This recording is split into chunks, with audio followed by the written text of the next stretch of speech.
Hello, my name is Travis Newbill with Shambhala Mountain Center, and I'm so happy to have Susan Piver, my dear friend and mentor, on the line today to discuss writing and meditation, how these two go together, and related topics. And she's going to be coming up to really teach on this subject later this year, December 15th to the 19th, for her annual retreat, Fearlessly Creative, a meditation and writing retreat. Susan, for those of you who aren't familiar, is an internationally renowned meditation teacher and New York Times bestselling author of 8 books, including the award-winning How Not to Be Afraid of Your Own Life, and the recently released, I believe it was last year, maybe earlier this year, Start Here Now, an open-hearted guide to the path and practice of meditation. You may also know her as the founder of the Open Heart Project, an international online meditation community with, last time we checked, more than 12,000 members, and maybe larger than that now, which is amazing. I get the emails, and she offers teachings every week, and it's just this beautiful way to stay connected to community in your own practice. And so Susan has so much to offer in so many ways, and it's always great to check in with her. So thanks so much for taking the time today to connect with us, Susan. My pleasure. And I feel the same way about connecting with you, Travis. It is always a delight. So thank you. Yeah, and I've done this retreat with Susan, and maybe some of you who are watching, a couple of times, and it's always this really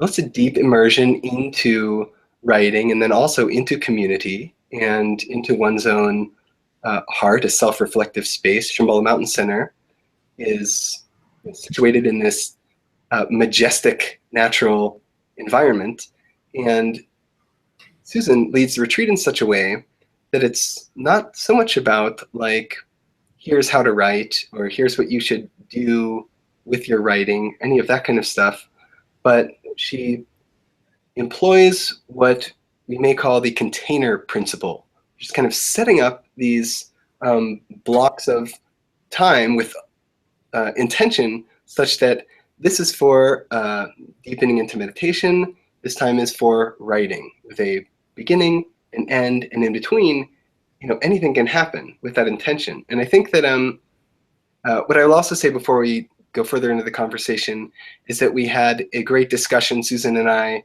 an interview like this last year, in which we touched on some of these topics. And so today, an opportunity to maybe open them up further.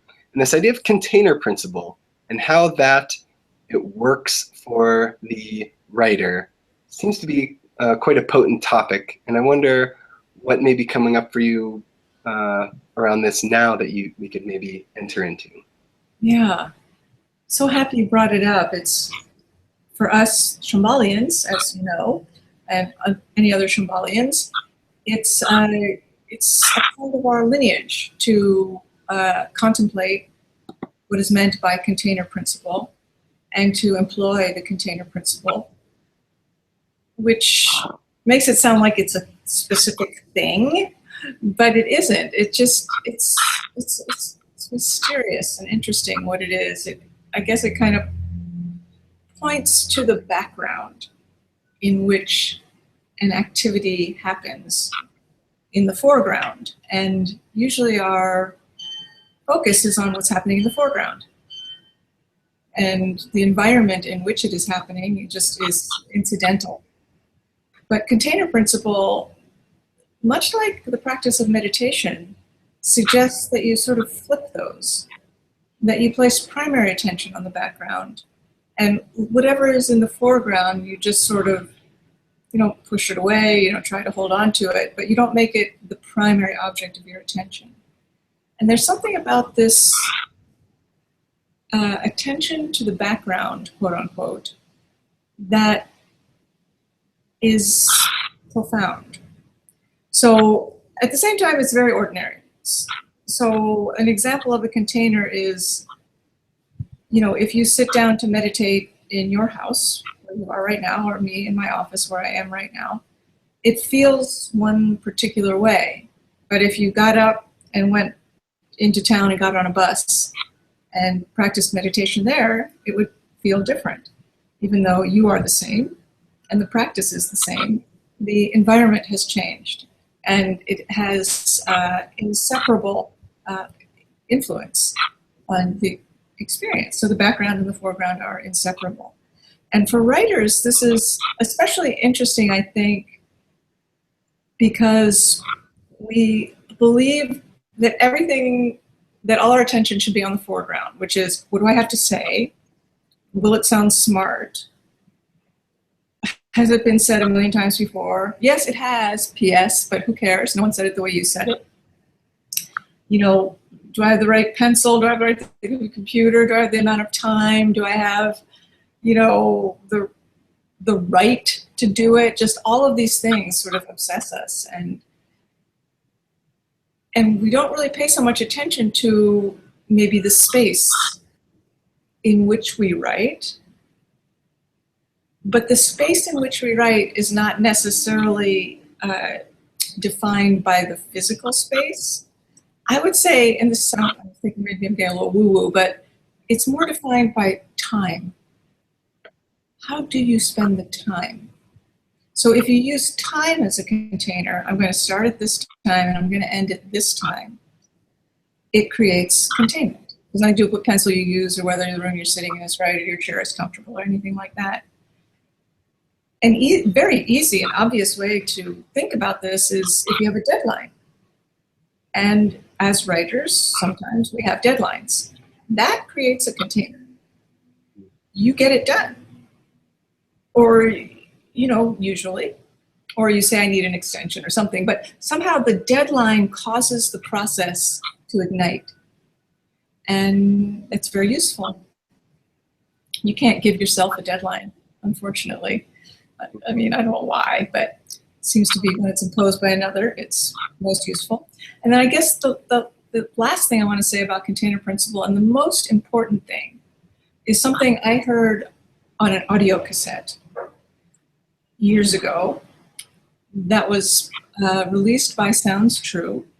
It was a public talk between the authors Julia Cameron, who wrote The Artist's Way and other wonderful books, and Natalie Goldberg, who wrote Writing Down the Bones. These are like, you know, these are good people to listen to about the practice of writing. And Julia Cameron said, the first rule of magic is containment. And that was her preface to something else she wanted to say, but my mind just kind of stopped when she said that. The first rule of magic is containment. It meant so much to me as a Shambhala Buddhist. And I've contemplated it in the probably 15 years since I've heard that over and over again. And I want to thank you, Julia Cameron, for saying that and being Julia Cameron. And I just invite you, Travis, and anyone who may be listening to this to also contemplate that the first rule of magic is containment. Because writing is a kind of magic in the sense that you sit down, it is not there, and then poof, somehow you make it appear by some means that no one can really explain. Wow, yes. I would like to thank Julia Cameron also. Right? And it's wonderful. And it was striking me as you were describing that, how kind of shooting for like the task or something seems to be a modern day trend. Maybe like in the 200 years ago is the same way, I don't know, but kind of like setting the stage first before like, you know, entering into the activity. Whether it's like, you know, a cup of tea will taste different if I am dropping the tea bag in the cup as I'm going out the door, and all that's important is that I get the tea in me. And so as I'm like walking out to the car, I'm having some tea, rather than, I mean, like a tea ceremony, you know, which could be more or less elaborate, but just kind of creating the environment for an experience is, you know, much different.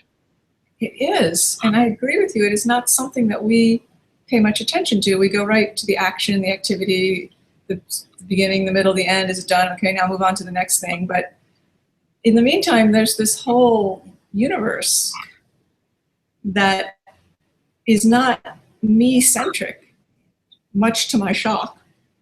That is, at work, and that rather than trying to, form it, I can somehow dance with it or blend with it or, connect with it or fight with it or somehow just be involved with it. Changes things. So you also, in mentioning Julia Cameron and Natalie Goldberg, who I admit I have not read this book, Writing Down the Bones, and it is like a very central idea and text for meditator sort of people who are writers. This is where I hear this book brought up a lot. And some of our viewers may have reflected on this or heard you speak out about it before and may still be exploring it, as I know that I am, and maybe you are. Okay, meditation and writing. Meditation often associated with dropping thoughts. Writing may be associated with solidifying thoughts. So true. How do these two go together? Yeah, it's such a great question, Travis. And I don't know, but there's something about the way you tell your story, whatever it might be, that liberates you from that story. And there's a way for you to tell the same story, perhaps using the same words, that solidifies the story.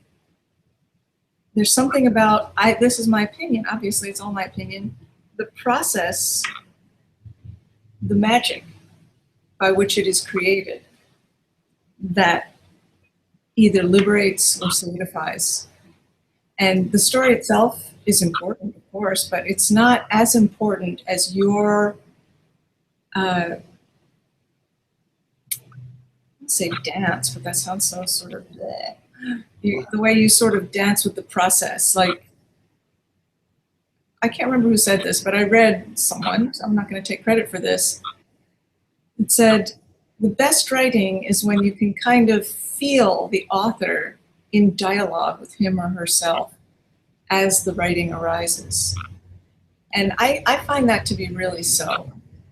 And when that sense of intimacy between the writer and her words is not there, you can kind of feel it. And there's something about that immediacy and intimacy of the writer with his process that tells the difference between the liberation and the solidification. I'm making all of this up. But in my own experience, and probably, I would, tell me if you have had this experience. You write about something and there's a certain catharsis or beauty or something that happens. You don't know that it's going to happen until it happens. And then sometimes there just isn't. And you may still be good writing, but the liberation that we seek as practitioners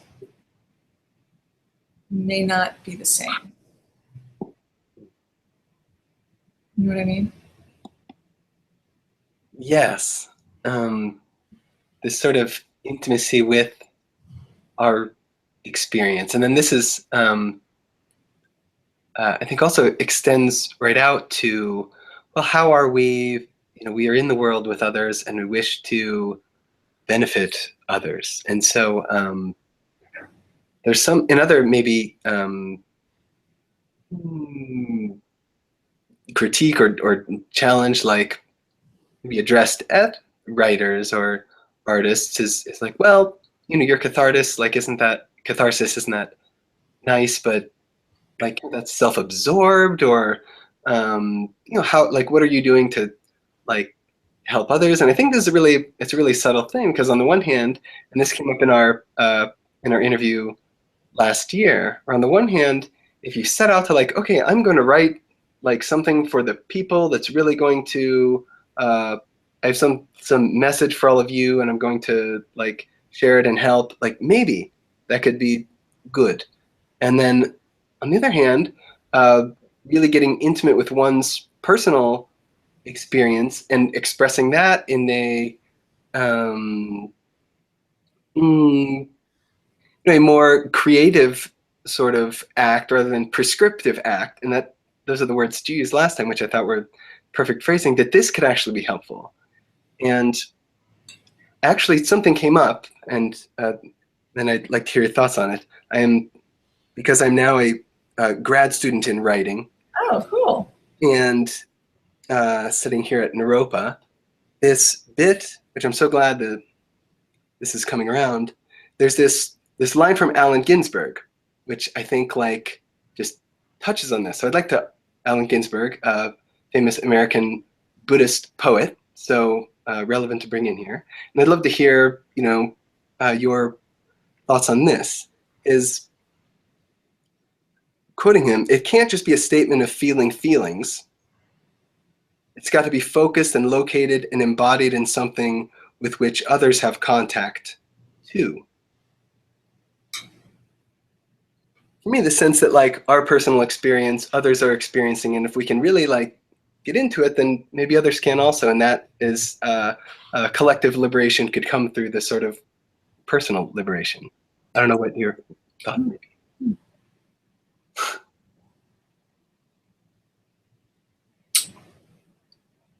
I tend to shy away from any notion of whether what I'm doing is helpful or not to others, because it makes me very confused.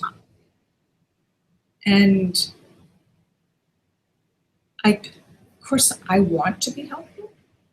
I think most people do.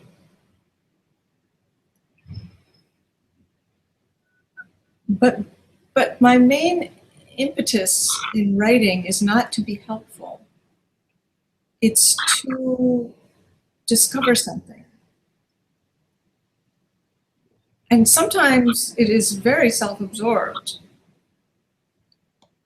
And sometimes maybe it's a little less. I don't really know. But when I hear the argument, well, shouldn't you be doing something better to help the world than just sitting there contemplating what you think and then writing it down? I'm going to just say fuck you to whoever says that, because what do you know? Sorry to be vulgar, but who knows what the other person's way is for being of benefit and for ripening their own karma. And some of the greatest teachers we have known or studied their work, Chogyam Trungpa Rinpoche and Sakyong Nippon Rinpoche, are artists. And, there's something very profound. I think everybody has their way of being of use. I don't want to sound all trite about it, but some people, you are a parent, or you are an activist, or you love your cats, or you write great poetry, or you teach economics in this crystal clear way, and just do that. And let's not judge whether that is the right thing for you to do or not. You are the only one who can really judge that. And whether someone else can relate, I really feel like it's the magic of the creative process that is the healing balm. Not so much the story that you end up telling. I mean, that's what it seems like to me. There's something living. When you can feel something living in someone else's work, it's healing. I don't know. Did I answer your question, or did I answer a question that I made up? I think I made up a question that was maybe confusing, but there was your answer, your response was so powerful, and I so appreciate it. I felt like my question was clumsy. Okay, good. So it touched me, what you were asking. And I found that I had these extreme responses. One, fuck you, and the other, just please just do what is yours to do. that touched me, totally penetrated. So I guess that segment of the interview was a success. Maybe. Maybe. Let us not judge. But yeah, and especially here coming from you, who, I mean, the list of people who would say that Susan Piver's writings have been so helpful to them in living their life or whatever would be quite long if we like listed out. And yes, and there, 12,000, 13,000, how many people are subscribed to the Open Heart Project and in that community now? And so beautiful and so clear and vivid and so dharmic to hear you say, I do not like to analyze whether I'm being like helpful or not. And I think that's it comes as a relief to me and maybe other people who are listening and like, well, what am I really like? What do I feel like doing in this life? And then that itself is return to that. So thank you for offering. The more genuine you can be, that's how helpful you will be. Mm. Our teacher, Sakyong Mipam, gave the Pith Instruction at a gathering of meditation instructors probably 5 years ago now. I'll never ever forget it. It was so perfect. He said to us as teachers, don't teach anyone anything. Help them to discover something. And that applies to everything. For me, as a writer, that's how I feel also. I'm not trying to teach anyone anything. I'm trying to discover something. And in that way, hopefully help someone else discover their something, not what I discovered, but their discovery. And that is just the most brilliant instruction for a teacher or a writer or an artist of any kind, I think. Don't try to teach anyone anything. So, thank you for saying that, Sakyong Mipam. Help them to discover something. That suddenly opens up this enormous space. And it for you and me. And I'm just very grateful for that. I think it really applies to this topic. Indeed. And with that said, Susan will be leading, directing, teaching in the same way, providing a space for discovery through this retreat, which is just magic just tends to pop each time that I've been involved in it. People light up, things flow, people receive things. And so once again, coming up again the end of December, or middle, I guess, December 15th to 19th is this retreat, Fearlessly Creative, a meditation and writing retreat that, again, Susan will be leading at Shambhala Mountain Center. And, as we maybe mentioned earlier, it's really based on this container principle, which is where we started, just kind of creating this space, for all of this to be explored and to happen in its various ways. I wonder if is there anything else to say about the retreat before we close the retreat itself? Yeah, thank you for asking. Please come if you have any interest in this kind of thing. The container is created by the schedule, as you alluded to in the beginning. You do it this at this time, you do that at that time. I don't know why that works, but now we've been doing this for probably close to 10 years. And as a Sangha, as a community, if we spend this time writing together and this time practicing together and then this time resting, and it creates the containment for words to flow.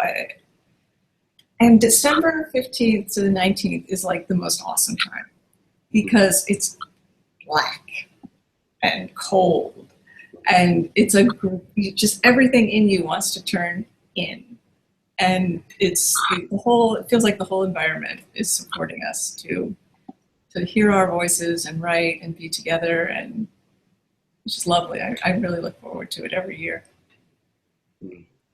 Well, Shambhala Mountain Center always looks forward to hosting you and many of you watching, writers, meditators, either of those things, either of those sorts of people who like these things will love this retreat at SMC, and it's, yeah, powerful time to be there in December. Crisp air and snow and wind and who knows what else. So who knows what will be happening in the external environment and the internal environment of the retreat, but potency and magic for sure. So yeah, you can go to the website, shambhalamountain.org, and learn more about the retreat. And you can also follow a link there to the Shambhala Mountain Center blog if you're not on the page already watching this video, and other interviews and stuff like that hosted there. Of course, you can learn more about Susan and her work. Is susanpiver.com the best place to go these days? And that'll link you to Open Heart Project and Susan's writings and teachings. And just to connect with Susan online and to click like follow a couple of times will enrich your life, I will say. It has mine for years now. So Susan, thanks for all that you do, and for especially taking the time today to have some conversation. You're so welcome. It's my pleasure, and I will. I look forward to being there. I hope I'll see you there. Yeah, I now live in Boulder, but I still go up there to do things, so I could make it a point. So Cool. Thanks again for everybody for tuning in, and we will see you again soon. Bye. Bye. Thanks. Bye.